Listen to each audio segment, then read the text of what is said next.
Transport Secretary Chris Grayling has written in the Yorkshire Post calling on leaders in the north of England to take charge of its transport future on the day of a summit in Leeds to discuss Crossrail North and wider transport investment for the Northern Powerhouse. Tom Forth is head of data at the Open Data Institute of Leeds, which is dedicated to digging through the data to put together an accurate picture of, among other things, the debate about the nation's transport needs. Tom Forth, good afternoon. Good afternoon. What do you make of the Transport Secretary's comments in the Yorkshire Post? I thought there was some good stuff in there. I thought there was some bad stuff in there. It's definitely stuff that we can work with, though. And there was some other interesting stuff in the Manchester Evening News that I think a letter came out that he had written to Andy Burnham, and there were some interesting bits in that as well. Well, tell us what you approve of. Well, the central idea of his, which is that the north of England needs to take charge and take control of transport and investment and growth and prosperity, is absolutely right. We're ready to do it. We want to do it. We're desperate to do it. We've begged and asked for decades to do it. So that is fantastic. It's just great to hear that he recognises that the north of England can take charge of this. What's slightly less good is that I don't think that him and his team have fully understood the data around transport investment. And I think that they're making some unhelpful comments there. And I'm also just not convinced yet that he's genuinely going to put the power and the money behind the words that he's using. We've heard this kind of stuff for ages, for decades. We need power and money. And at the moment, the north of England has neither. It has asked for both. It has even asked for the right to raise its own money and been told in devolution deals in the north that they can't do that. So we need power and money. He needs to deliver it. On the money front, the perception is, as I understand it, that the north gets a raw deal, that the south attracts more investment into big infrastructure projects and the north gets shortchanged.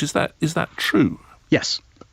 In a word. Simple in a word, yes. London and the southeast of England have consistently for decades attracted much higher capital investment by the UK government than the rest of England. And the argument against that, or to put that into context, perhaps I should say, which is forwarded by many people, is that the south is where the jobs are, where the money's made, and in many ways the place that pays for the north. Absolutely, and I think everyone in the north knows that. But we have to decide which way round the chicken and the egg is here.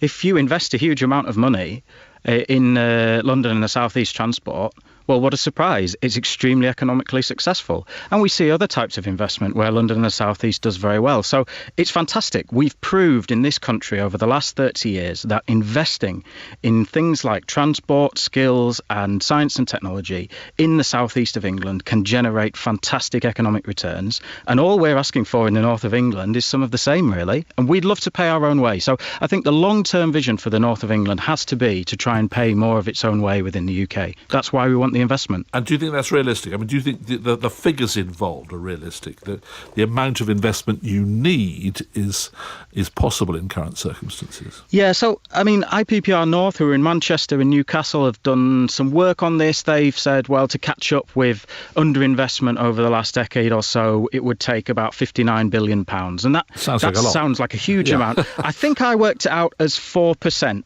of the current UK debt.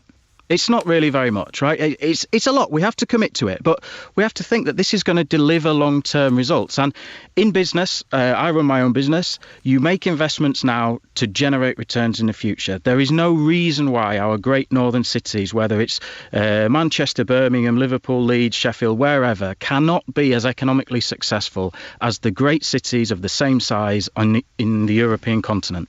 Tom Forth, thank you very much indeed for joining us.